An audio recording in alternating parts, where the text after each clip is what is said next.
Bonjour chers téléspectateurs de Télé-École, chers élèves. Moi c'est M. Diouf, professeur de SVT. Donc nous sommes là dans le cadre de vos cours solidaires, une belle initiative de Télé-École que nous saluons et que nous encourageons. Nous allons tout simplement rester dans le grand thème de l'immunité et du dysfonctionnement du système immunitaire. Et nous allons continuer une nouvelle leçon à la suite en tout cas de vos professeurs qui sont déjà passés jusqu'au système immunitaire. Aujourd'hui, nous allons continuer mais en restant dans le même thème.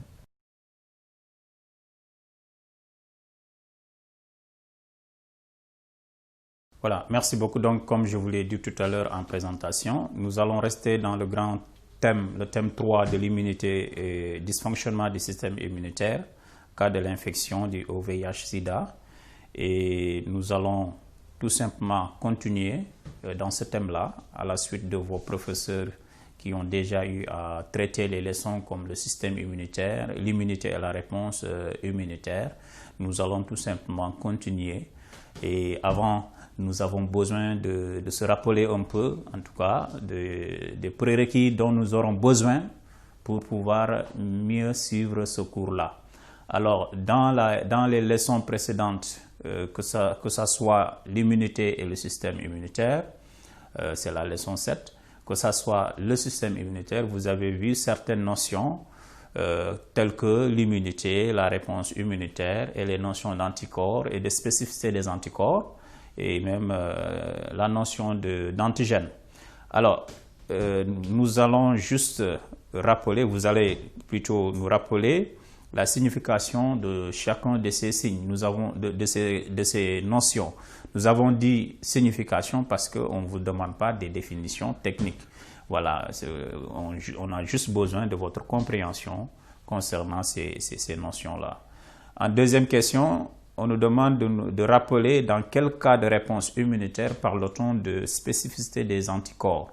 Et la troisième question, sachant que cette spécificité des anticorps peut être considérée comme une compatibilité entre la forme des antigènes et le site de liaison des anticorps, alors y a-t-il pas d'autres formes de spécificité, de compatibilité ou d'incompatibilité qui sont toujours des manifestations de l'immunité, de la spécificité immunologique, je veux dire. Alors, pour le rappel des notions, l'immunité, on vous avait dit de façon très simple que c'est la capacité ou bien encore la propriété de l'organisme à se défendre, donc détecter, résister contre un agent pathogène.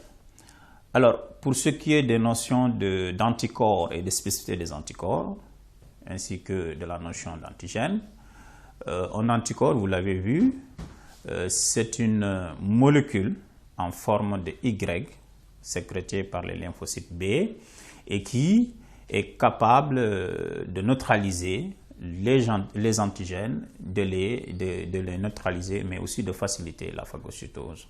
Alors, on a bien dit la spécificité des anticorps, c'est parce que tout simplement, chaque anticorps est spécifique à un seul type d'antigène. Un anticorps ne peut pas neutraliser deux antigènes différents. C'est là on parle de spécificité. Et cette spécificité se manifeste au niveau de ce qu'on appelle les sites de liaison.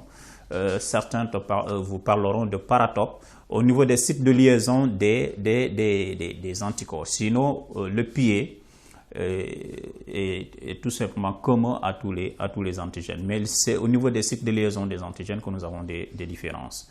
C'est là se trouve la spécificité des anticorps. Les antigènes, c'est des molécules étrangères, en tout cas reconnues comme étrangères par l'organisme et capables de déclencher une réaction immunitaire. Alors, dans quel cas on parle de spécificité des anticorps? Dans quel cas de réponse immunitaire? Vous avez déjà vu les deux réponses immunitaires à la leçon 7. La réponse immunitaire non spécifique et la réponse immunitaire spécifique. Évidemment, c'est dans cette dernière que nous parlons de spécificité des anticorps. La spécificité des anticorps, on en parle au niveau de la réponse immunitaire spécifique. Alors, sachant que cette spécificité des anticorps peut être considérée comme une compatibilité entre la forme des antigènes, nous l'avons dit, et le site de liaison, j'allais dire la forme du site de liaison des anticorps, dans quel autre cas on peut observer les manifestations de spécificité immunologique?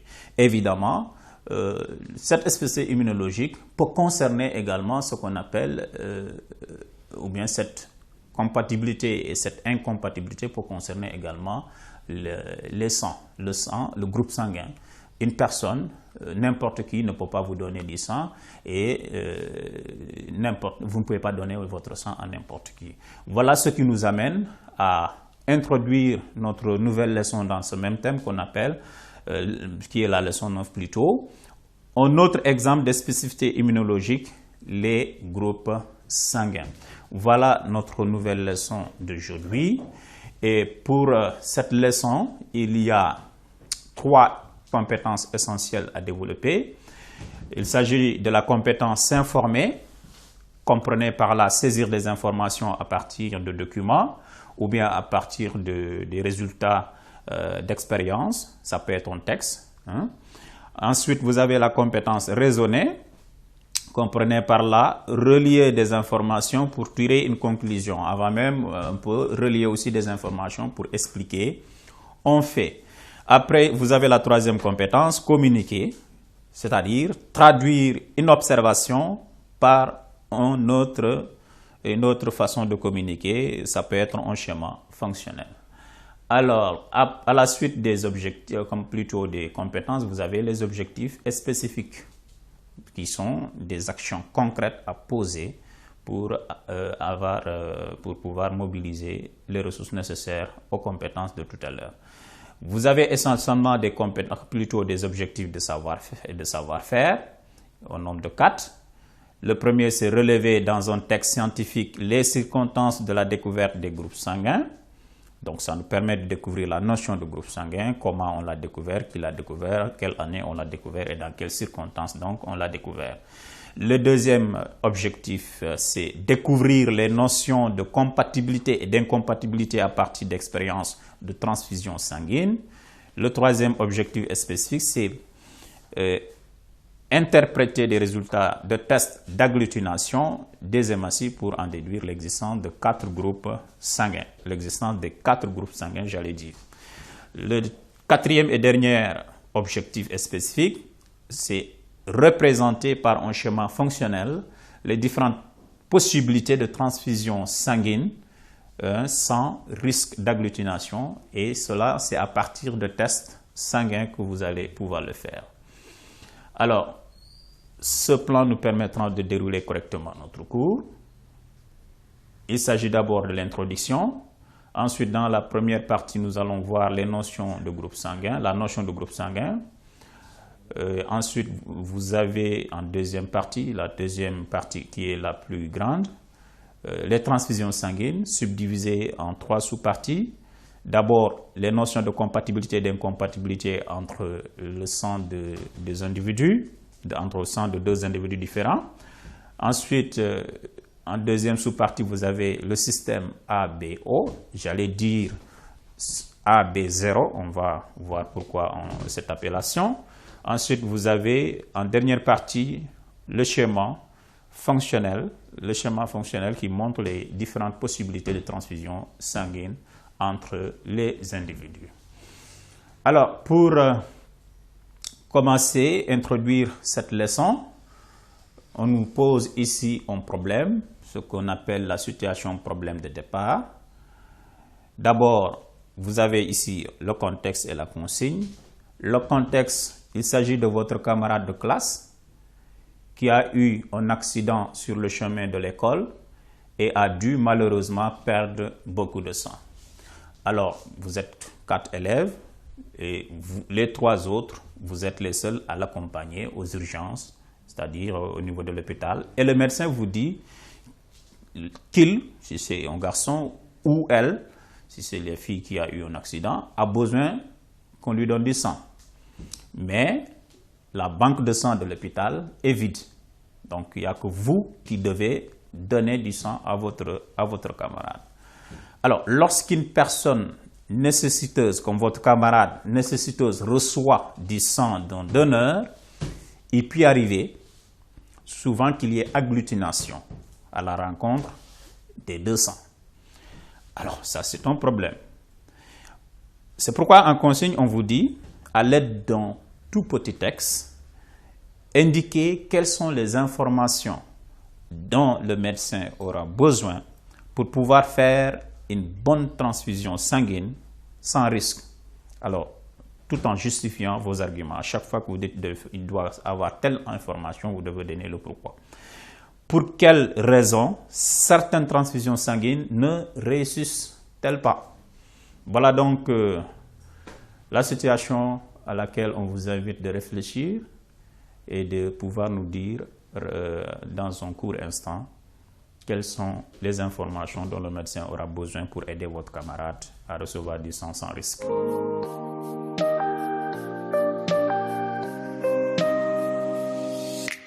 Alors, ici vous avez la production qui est attendue de vous. Voilà. Afin de réaliser une bonne transfusion sanguine avec succès, le médecin aura besoin des informations relatives au type de groupe sanguin. D'abord de votre camarade, qui est le receveur, et le groupe sanguin de chacun de vous, trois autres, les camarades qui l'ont accompagné et qui sont des donneurs possibles. Évidemment, le médecin doit s'assurer qu'il fasse une bonne transfusion. C'est pourquoi on a dit donneur possible. Ça peut être l'un parmi vous qui serait compatible ou bien dont le sang serait compatible pour lui donner. Alors, ensuite, le médecin doit s'assurer des pathologies, je veux dire les maladies dont souffriraient les donneurs compatibles. Une fois qu'on retrouve le ou le donneur compatible, alors il faudra qu'il s'assure qu'il n'a pas une maladie qui peut poser problème. Mais aussi, à quand remonte la dernière fois qu'il a donné son sang. Pourquoi? Vous savez que quand vous donnez votre sang, il y a une fréquence, vous ne pouvez pas donner votre sang chaque mois. Il y a au moins 3 mois d'intervalle quand vous faites votre don de sang. Cela aussi, le médecin doit s'assurer, doit l'avoir avant de pouvoir commencer l'opération. Ces informations permettront au médecin de pouvoir donc faire une bonne transfusion, c'est-à-dire de donner du sang à votre camarade sans dommage.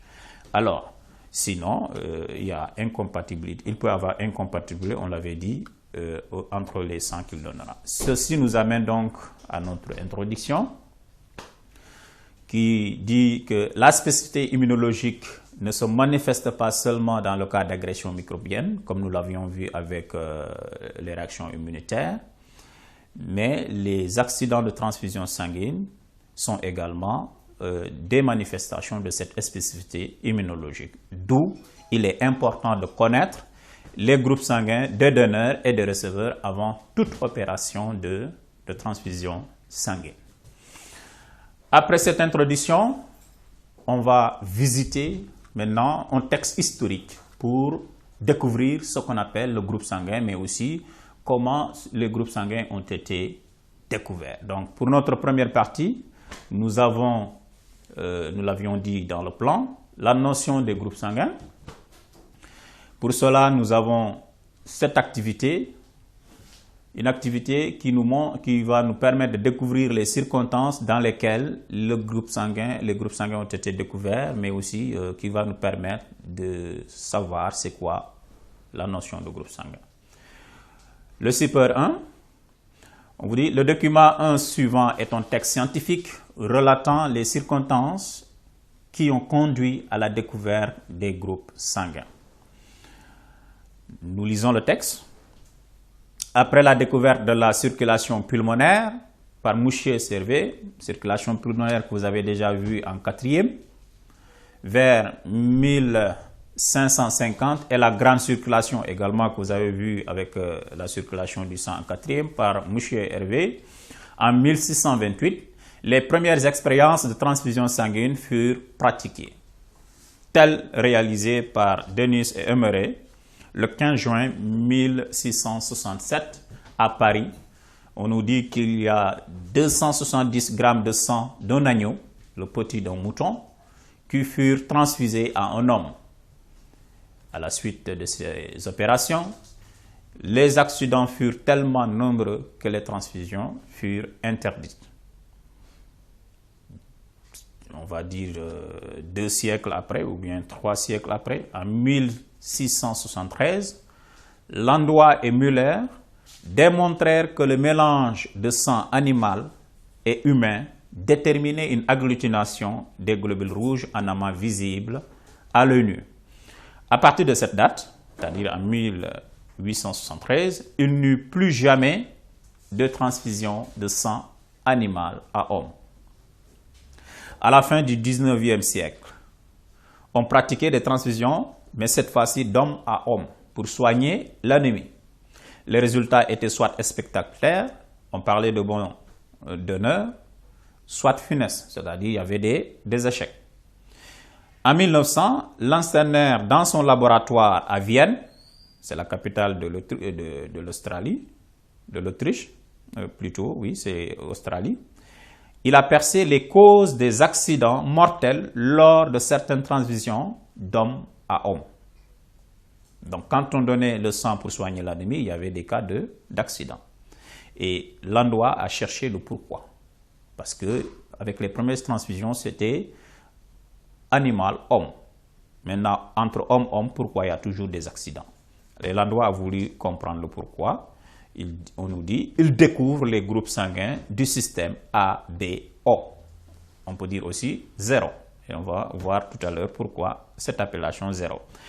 En 1940, toujours Lansteiner, refusé aux États-Unis. Pourquoi? 1940, vous vous rappelez, un événement mondial, c'est la Deuxième Guerre mondiale. Alors, cela ne l'a pas empêché de continuer ses recherches scientifiques. C'est une source de motivation. Le Covid-19 ou bien la Covid-19 ne doit pas nous empêcher de faire nos travaux scientifiques. Alors, Lansteiner, refusé aux États-Unis, découvre avec un autre scientifique UNR un autre système de groupe sanguin appelé les facteurs Rhesus. Une seule consigne. On nous dit dans ce texte, relève et résume en quelques lignes les circonstances et l'origine de la découverte des groupes sanguins, puis déduisant la notion, ou bien disons la définition de la notion de groupe sanguin. Donc, quelques minutes, vous allez rapidement parcourir le texte et en sortir ce qu'on appelle les circonstances qui ont abouti à la découverte des groupes sanguins. Ensuite, proposer une définition de la notion.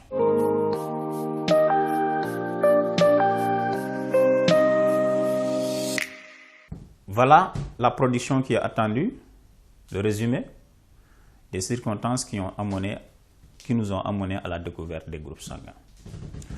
Alors, les nombreux accidents survenus à la suite des premières transfusions sanguines de sang d'un agneau aux hommes, précisément le 15 juin 1667, ont conduit à leur interdiction. Et en 1873, Landois et Müller, voulant comprendre la cause de ces accidents, démontrèrent que le mélange de sang animal et du sang humain était incompatible, car leur mélange déterminait une agglutination des hématies, c'est-à-dire une destruction des hématies en amas visible à l'œil nu.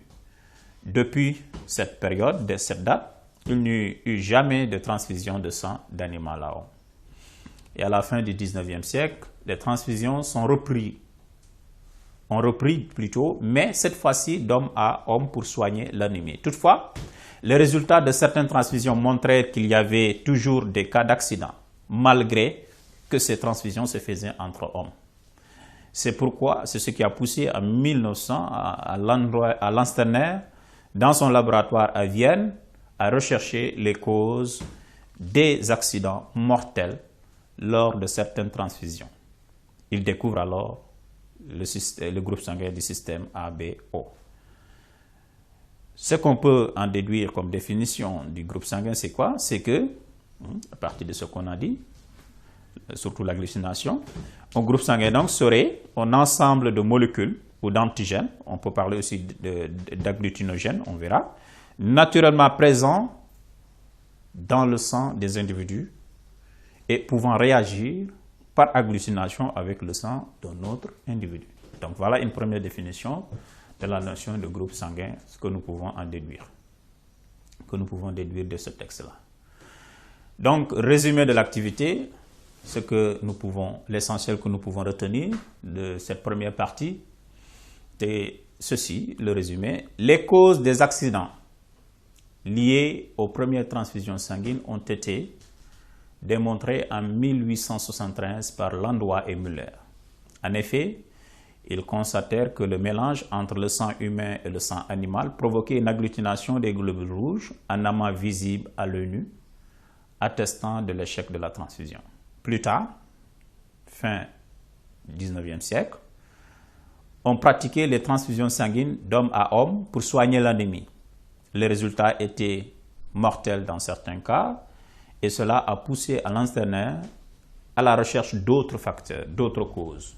Il aboutit à la découverte des groupes sanguins humains du système ABO. Alors, notre définition peut évoluer. Donc, un groupe sanguin est un ensemble d'antigènes ou bien de substances antigéniques,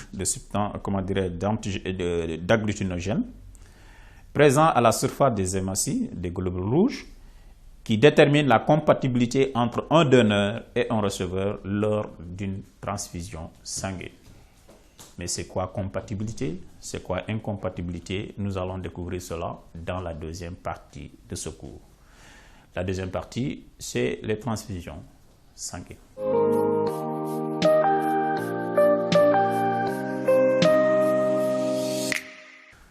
Pour les transfusions sanguines, on a la première activité ici, l'activité 2, qui porte sur les notions de compatibilité et d'incompatibilité à partir d'exemples de transfusion sanguine, mais aussi sur l'explication de l'existence des groupes sanguins A, B, AB et O à l'aide de tests sanguins.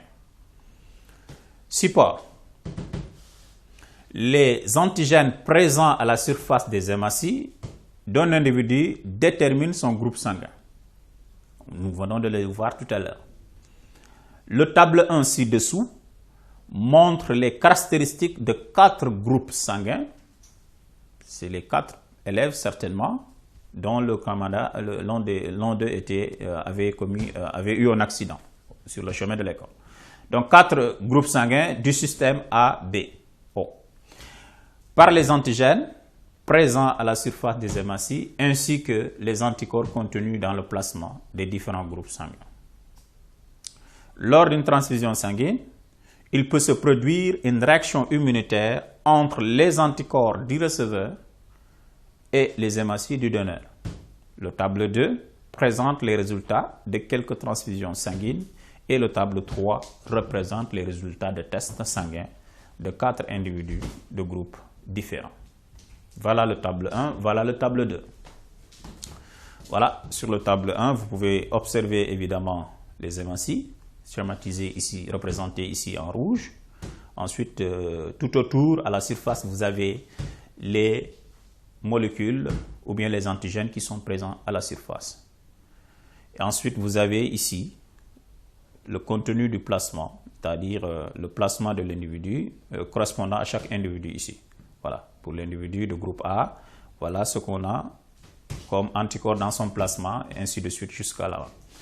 De l'autre côté, on vous montre des résultats de quelques transfusions sanguines.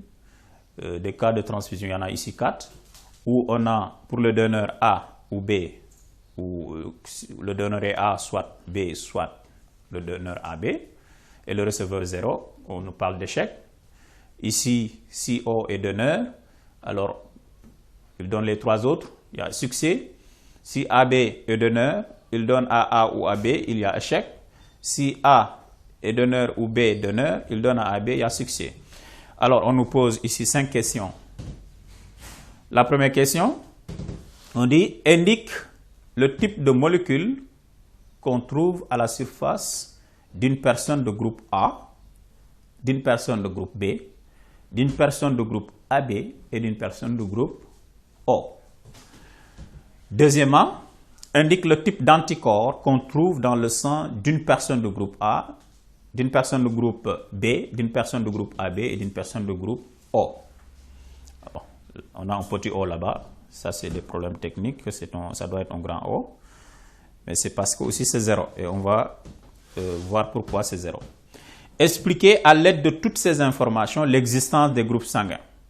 Quatrièmement, à partir des informations précédentes, qui vont découler de nos réponses de 1, 2 et 3, propose une explication des cas d'échec présents dans le tableau 2, déduisant les notions de compatibilité et d'incompatibilité à partir d'exemples tirés du tableau 2 toujours. Par un autre tableau, propose un test sanguin qui détermine, pour déterminer en tout cas le groupe sanguin des 4 élèves dont les groupes sont différents les uns des autres. Et la dernière question, à partir des tests qu'on aura, à partir des résultats de transfusion sanguine obtenus dans le tableau 2, voilà, représente par un schéma fonctionnel les différentes transfusions sanguines possibles sans risque d'agglutination. Alors, si nous observons attentivement, pour la première question, on nous a demandé quelles sont les molécules présentes à la surface des hématies du groupe A, d'une personne du groupe A, d'une personne du groupe B, d'une personne du groupe AB et d'une personne du groupe O. Ça se voit, ça saute à l'œil nu. Pour l'individu du groupe A, on voit que c'est des molécules A qui sont présentes à la surface de ces hématies. On peut dire aussi des antigènes A. Pour la personne du groupe B, regardez bien, c'est écrit groupe, donc voilà les 4 groupes. Vous avez des molécules B à la surface des hématies de cet individu-là. On peut même répondre en même temps pour la deuxième question, pour les anticorps. Il y a des molécules A à la surface des hématies de l'individu du groupe A, mais il y a des anticorps anti-B dans son plasma. Ici, vous avez des molécules B sur les hématies de l'individu de groupe B, mais dans son plasma, il y a des anticorps anti-A. Pour l'individu de groupe AB, nous avons à la surface des hématies à la fois des molécules A en vert et des molécules B. C'est pourquoi il est de groupe AB. Il y a molécule A, il y a molécule B, donc groupe AB. Mais pas d'anticorps. Il n'y a pas d'anticorps dans son plasma. Ni anti-A, ni anti-B. Alors, le dernier groupe, le groupe O, il n'y a aucune molécule. Donc, tout à l'heure, on avait dit groupe 0. C'est à cause de l'absence des molécules. Il n'y a aucune molécule à la surface des hématies. C'est pourquoi l'appellation normale, c'est groupe 0. Nous connaissons groupe O, mais en réalité, c'est groupe 0. Scientifiquement, c'est groupe 0 parce qu'il n'y a aucune molécule à la surface des hématies.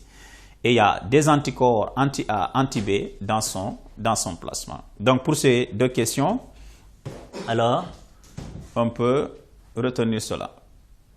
Ensuite, la question 3 qui concerne le tableau 3, le tableau 2. On nous dit, explique à l'aide de toutes ces informations l'existence des groupes sanguins.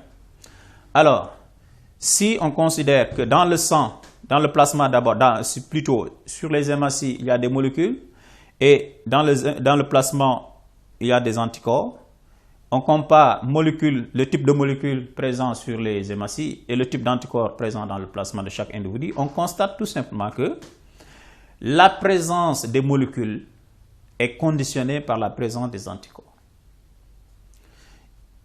Les anticorps anti-B étant présents dans le sang de l'individu de groupe AB, la molécule B ne peut pas être présente sur ces hématies. C'est ce qu'on appelle, ici on a dit anti. Anti veut dire contre. Donc, contre la molécule B. C'est des anticorps qui sont contre la présence des molécules B.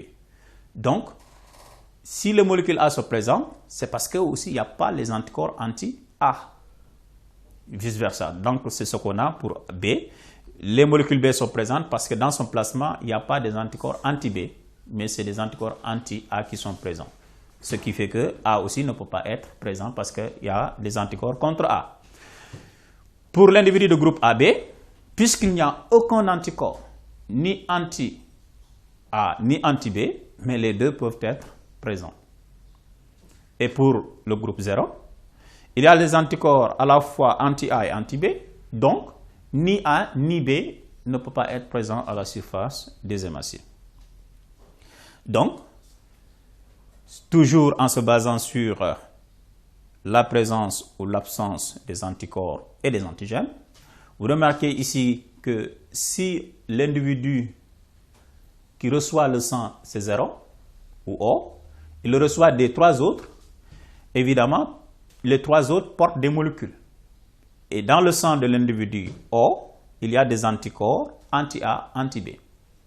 Donc, si vous leur apportez ces sangs-là, ces 3-là, il y aura réaction d'agglutination entre ces anticorps et les molécules portées à la zématie, à la surface des hématies des donneurs. Et quand c'est O qui donne, puisque O n'apporte pas de molécules, il peut donner à n'importe qui, parce que c'est les molécules du donneur apportées qui sont neutralisées, qui sont agglutinées. C'est pourquoi il y a succès lorsque O donne aux 3 autres. Si AB donne à A ou à B, il y a échec. Pourquoi? Regardez très bien. Si AB donne A, B, il y a A et B à la surface des hématies. Donc, s'il donne à A, il y a des anticorps anti-B qui vont réagir avec le molécule B. S'il donne à B aussi, il y a des anticorps, il y a l'anticorps anti-A qui réagira avec les molécules A que AB apporte. C'est pourquoi il y a échec. Le dernier cas, c'est quand A est donneur à AB ou bien B donne à AB. Il y a succès, pourquoi? Regardez bien. Dans le placement de l'individu groupe AB, il n'y a aucun anticorps. Donc, quelles que soient les molécules apportées, eh bien, il n'y aura pas de réaction parce qu'il n'y a pas d'anticorps qui pourrait agir. C'est ce que nous avons ici. C'est la production qui était attendue. À la surface des hématies d'une personne A, on a dit on trouve des molécules A. Pour B, c'est des molécules B. Ainsi de suite, nous l'avons déjà traité tout à l'heure. Alors, pour la question 4, on peut revenir un peu. On nous dit, à partir des informations précédentes, propose une explication des cas d'échec présents dans le tableau. Oui, nous venons de le faire tout à l'heure. Donc, c'est quoi?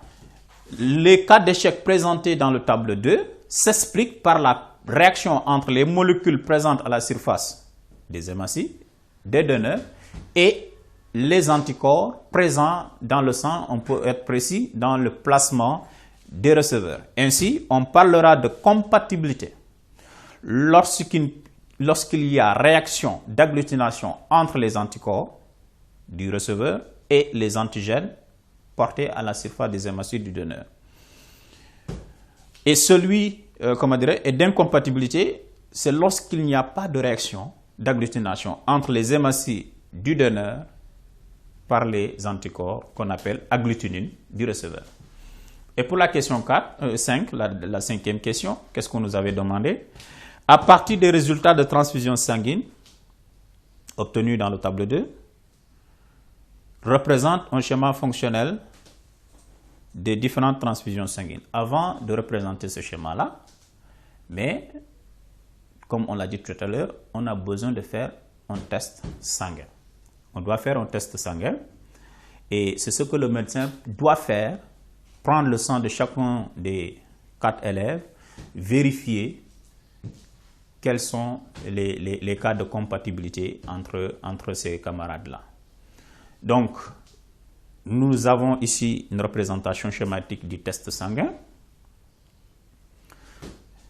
D'abord, pour la légende, il faut comprendre s'il y a des pointillés, ça veut dire qu'il y a de réaction d'agglutination.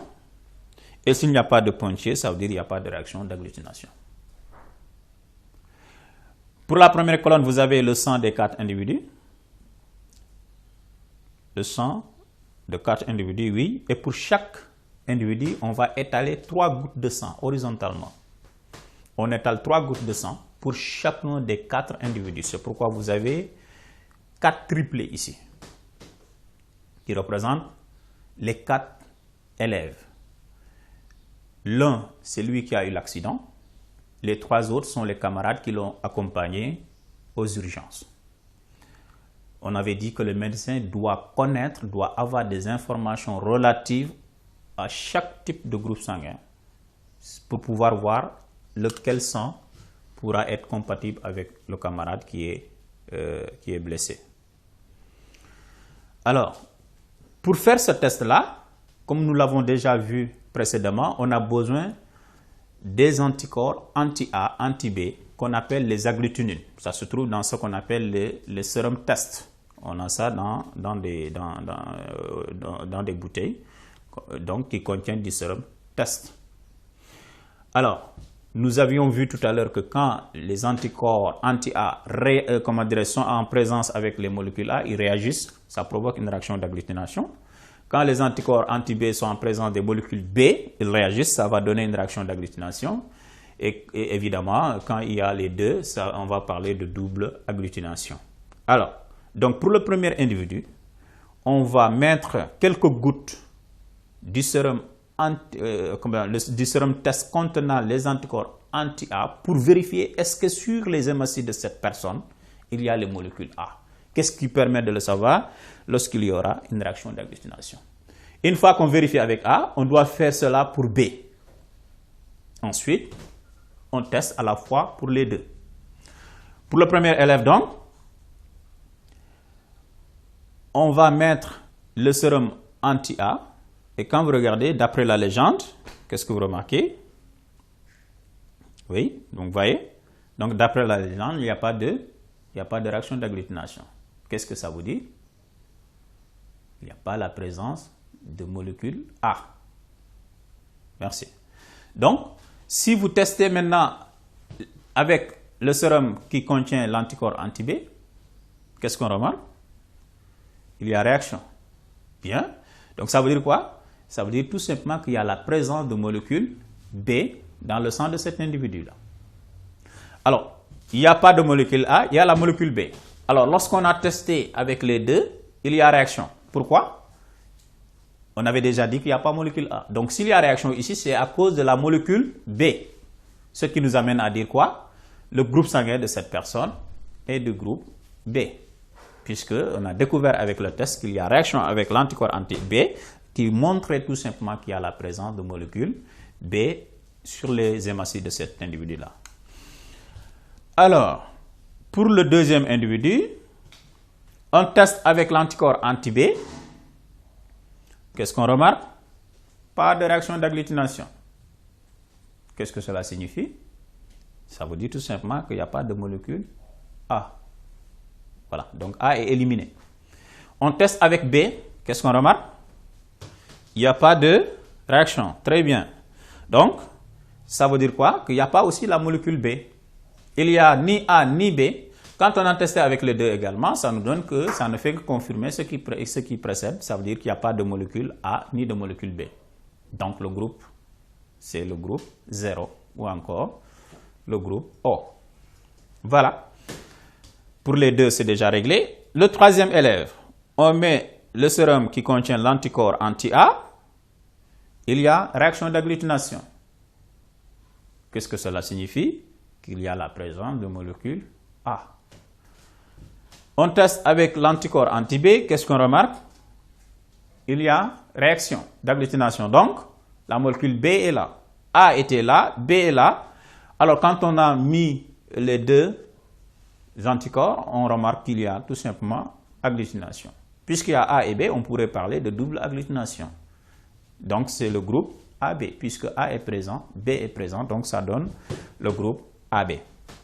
Le dernier et quatrième élève, on teste avec A, réaction d'agglutination. Donc, la molécule A est présente. On teste avec B, pas de réaction, donc B est absent. Quand on teste avec les deux, on remarque qu'il y a réaction d'agglutination. Puisque B n'était pas présent ici, c'est la présence de A avec le premier test qui est confirmé ici. Ça donne quoi? Donc, il n'y a que A qui est présent d'après ces résultats. Donc, le groupe de cet individu-là, c'est le groupe A. Voilà, maintenant, on nous avait dit à la question qu'à partir de ce test sanguin, établissez ou bien construisez un schéma fonctionnel qui permet évidemment de montrer les différentes possibilités de transfusion sanguine sans risque. On va rapidement schématiser cela.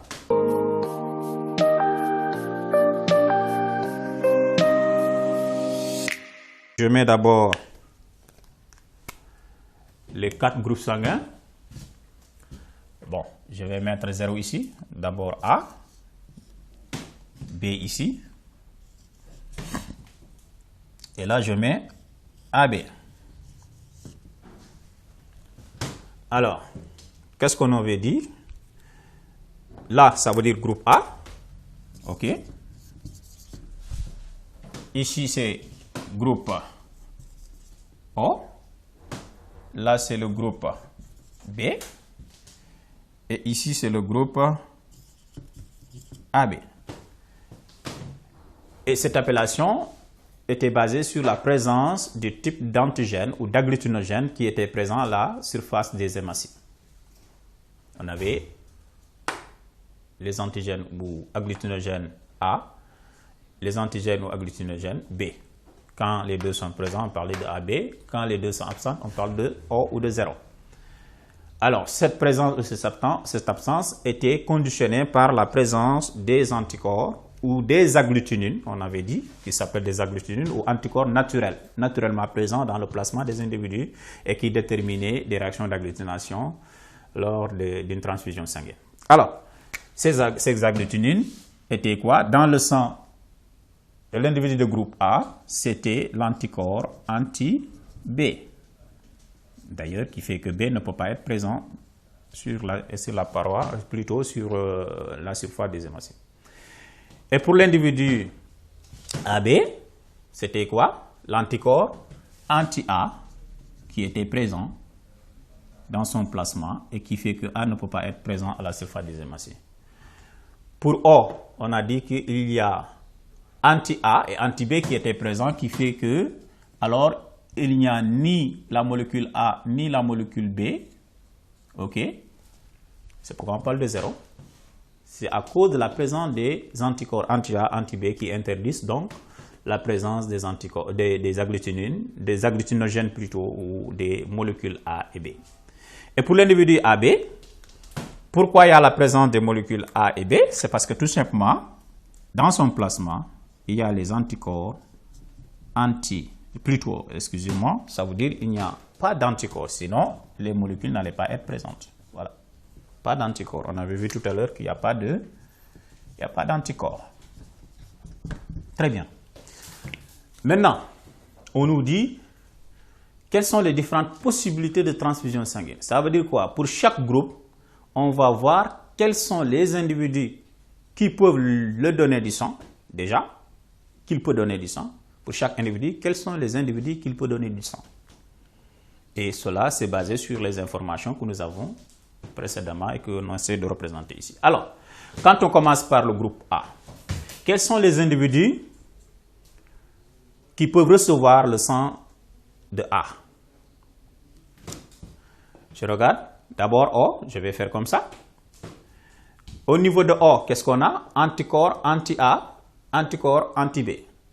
Ça veut dire quoi?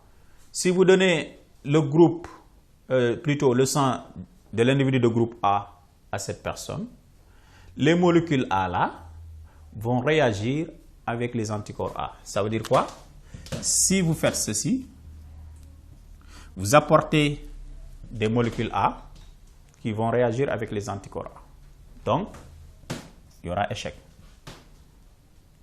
OK? Maintenant, est-ce que l'inverse est possible? Qu'est-ce qu'on a pour le donneur? Parce que ce qui est important dans le cas des transfusions sanguines, c'est que pour le donneur, essayez de trouver quelles sont les molécules présentes à la surface de ces hématies. Et pour le receveur, quels sont les anticorps présents dans son plasma. OK? Donc c'est ça. Pour le donneur, je vérifie quelles molécules sont présentes sur ces hématies. Et pour le receveur, je vérifie quel anticorps ou quelle agglutinine est présent dans son plasma. Donc, pour O, il n'y a pas de molécule, donc il n'y a pas de problème.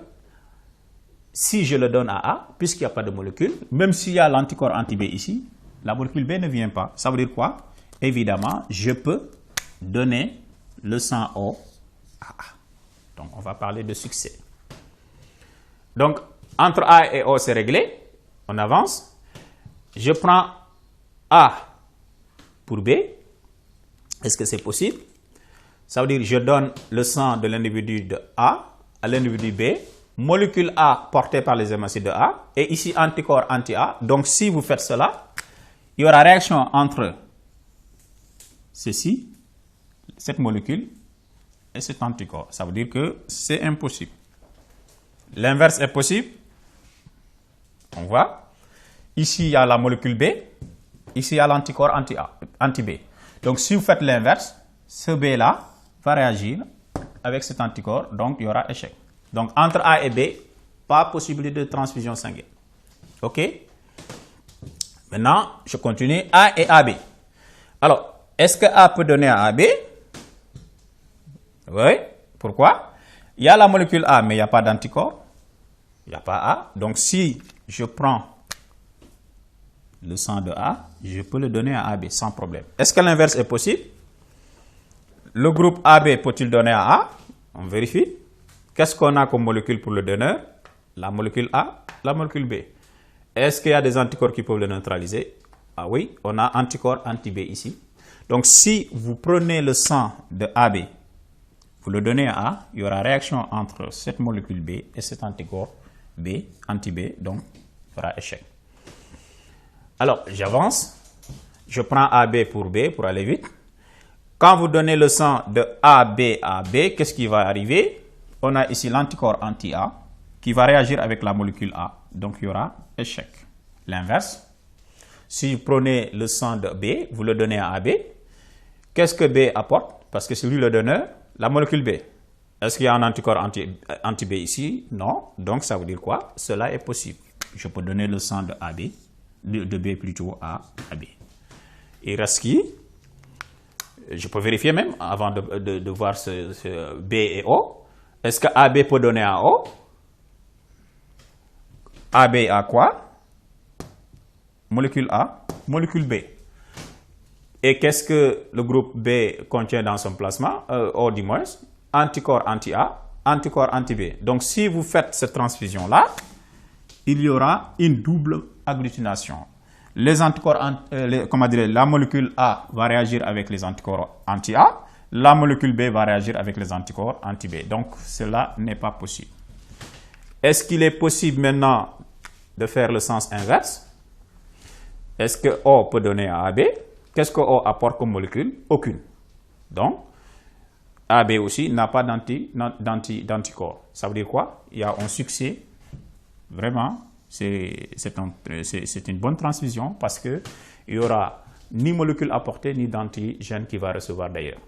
Et le dernier cas, c'est entre O et B. Est-ce que B peut donner à O? Qu'est-ce que B apporte? La molécule B. Alors, est-ce qu'il y a des anticorps anti-B dans le sang de O qui est receveur? Ah oui. Donc, si vous apportez le sang de AB à O, il y aura réaction entre B et l'anticorps anti-B. Il y aura donc un échec. Alors, cela n'est pas possible. L'inverse, qu'est-ce que O va apporter? Aucune molécule. Même s'il y a l'anticorps anti-A dans le sang de B, il n'y a pas de molécule A qui vient. Donc, ça veut dire qu'il y a possibilité de transfusion. O peut donner à B. Alors, d'autres cas de transfusion, d'ailleurs, on devait même commencer par là, parce que c'est la meilleure transfusion sanguine qu'on peut avoir. C'est-à-dire, c'est celle qui se déroule entre le sang, plutôt entre les individus de même groupe sanguin. Ça veut dire que si A donne à un autre individu de groupe A, évidemment, ça c'est du bon succès, c'est du succès. Voilà. C'est évident, c'est la même chose pour tous les autres. Donc, la transfusion est possible à l'intérieur du même groupe. D'ailleurs, c'est la meilleure des transfusions. Donc, voilà ce qui nous amène à un schéma beaucoup plus, beaucoup plus propre, où on va enlever le cas des transfusions. Qu'est-ce que je dis? Le cas des échecs. On met seulement les succès. Donc, quand on reprend le schéma, rapidement, voilà ce que vous avez. Ça, on doit avoir ici B, AB. Qu'est-ce qu'on avait? O peut donner à A, O peut donner à AB, O peut donner à AB, mais O peut recevoir de O, A peut recevoir de A, AB peut recevoir de AB, B peut recevoir de B. Ensuite, A pouvait donner à AB. Ensuite, B pouvait donner à AB. Voilà les traits verts que nous avons, les flèches vertes du moins. Alors, qu'est-ce qu'on remarque? On remarque que O donne à tout le monde. C'est pourquoi on l'appelle le donneur universel. OK? Ensuite, quelle autre remarque on peut avoir? AB reçoit de tout le monde, mais donne à personne, à part lui seul. Pourquoi? Donc, il est appelé plutôt le receveur universel. Il reçoit de tout le monde. Voilà, c'est ça le schéma de transfusion, le schéma fonctionnel des différentes transfusions sanguines sans risque. Les différentes transfusions sanguines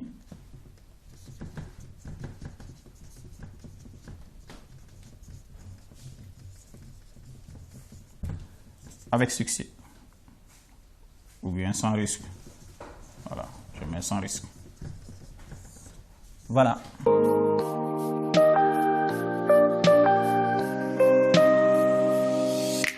Dans le premier cas, vous avez les échecs en rouge et le succès en vert. Et ici, on a représenté le schéma final des transfusions sanguines sans risque. Alors, ceci nous amène vers la troisième partie et la dernière partie de cette leçon. C'est-à-dire, il est arrivé des cas où on peut avoir cette fois-ci, mais bon, on va essayer d'abord de prendre le résumé de tout ce qu'on vient de faire. Ensuite, on va enchaîner vers la dernière partie de cette leçon-là.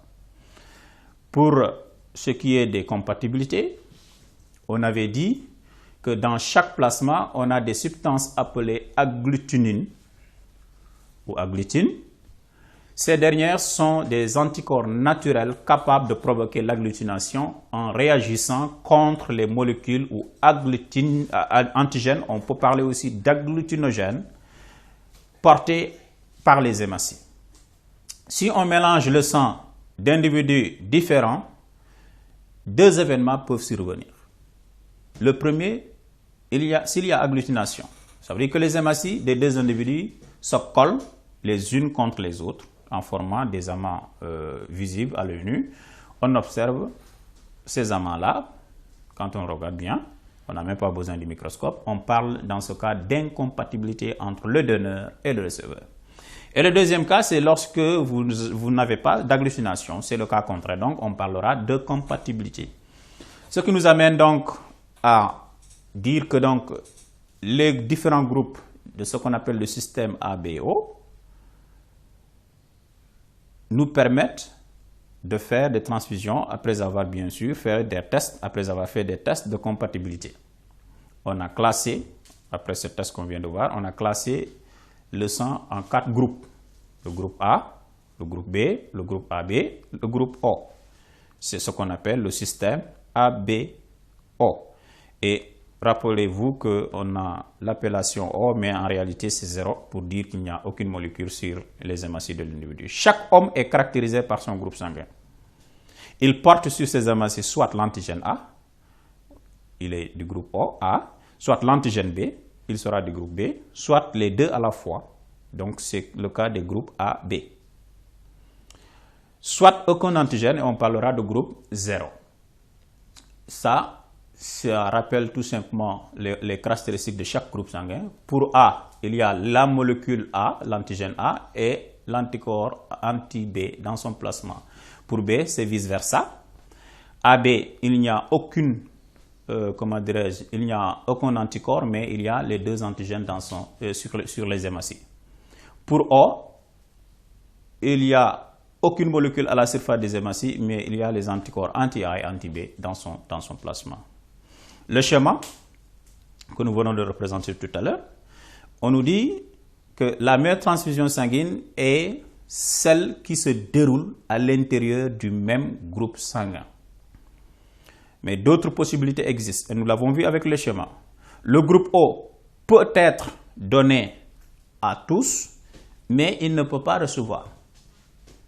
C'est pourquoi il est appelé donneur universel. Il ne peut recevoir que son propre sang. Le groupe AB également peut recevoir de tous les sangs, plutôt, mais ne peut pas donner son sang. Il ne peut que recevoir aussi, il peut recevoir aussi son sang. Donc, il reçoit de tout le monde, y compris soi-même. On dit qu'il est le receveur universel. Alors, pour terminer, nous avons une observation. C'est quoi? Il y a eu des accidents qui sont survenus dans le cas où la transfusion sanguine s'est déroulée à l'intérieur du même groupe. Et pourtant, on a dit la meilleure transfusion sanguine, c'est celle qui se déroule à l'intérieur du même groupe. Ça veut dire les individus qui ont le même groupe, c'est eux qui sont plus compatibles. A qui donne à A, c'est mieux qu'un autre qui donne à A. Et cela est valable pour tout le monde. Mais la surprise, c'est qu'il est arrivé qu'on donne du sang de même groupe et il y a accident de transfusion sanguine. Alors, on se pose des questions. Comment pouvons-nous expliquer cela? Lorsqu'on a parlé des groupes sanguins, c'était lié à la présence de deux molécules, agglutinogène A, agglutinogène B, ou leur absence. Mais puisque malgré ces molécules-là, il y a des accidents, ces molécules découvertes, il y a des accidents lors de transfusion à l'intérieur du même groupe, ça doit nous pousser à chercher d'autres causes, c'est-à-dire d'autres molécules possibles qui seraient différentes de A et de B. Alors, c'est ce que nous avons vu là-bas nommé dans le tout premier texte historique, le facteur Rhésus, le facteur RH. Ce qui se passe, c'est quoi? Les cas de transfusion, d'accident plutôt de transfusion sanguine qui surviennent lors d'une transfusion faite à l'intérieur du même groupe sont dus à la présence d'un autre antigène, d'une autre molécule donc, D, mais appelée ici facteur Rhésus. Lancerner a découvert cela, nous l'avons vu avec le tout premier texte. Il a découvert cela. Ce qu'on a ici, on nous dit en 1940, Lancerner, refusé aux États-Unis, découvre avec Werner un autre système de groupe sanguin, le facteur Rhésus. Pourquoi cette appellation? Parce que ces deux scientifiques-là ont utilisé un singe du nom scientifique Macaca rhesus. Et ils ont pris le nom de l'espèce. Macaca veut dire c'est le nom du genre et rhesus c'est le nom de l'espèce. Ils ont pris donc le nom de l'espèce de ce singe-là, évidemment pour pouvoir donner le nom de cet antigène D. Donc, qu'est-ce qui se passe? Lorsque vous faites une transfusion à une personne de groupe A et qui porte à la fois la molécule D, il est appelé le facteur, plutôt il est appelé A+, ou A, RH+. Et ceux qui ne l'ont pas, ils sont appelés RH-. Ce qui veut dire quoi? Lorsque vous faites une transfusion de A+ vers A-, A-, c'est celui qui n'a pas la molécule D. Donc, si vous lui donnez le sang de A+, vous apportez la molécule D, qui est un antigène. Donc, l'organisme de l'individu de A- va produire des anticorps anti-D. Et lorsque vous faites une deuxième transfusion, ces anticorps-là vont neutraliser les hémocytes qui portent la molécule B.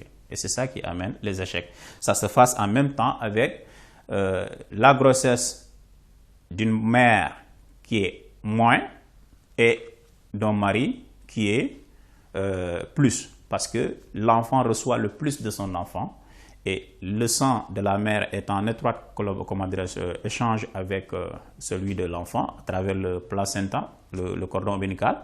Alors le sang de l'enfant qui porte le plus de son père peut traverser facilement et aller dans le sang de la mère qui est négatif, donc qui peut sécréter des anticorps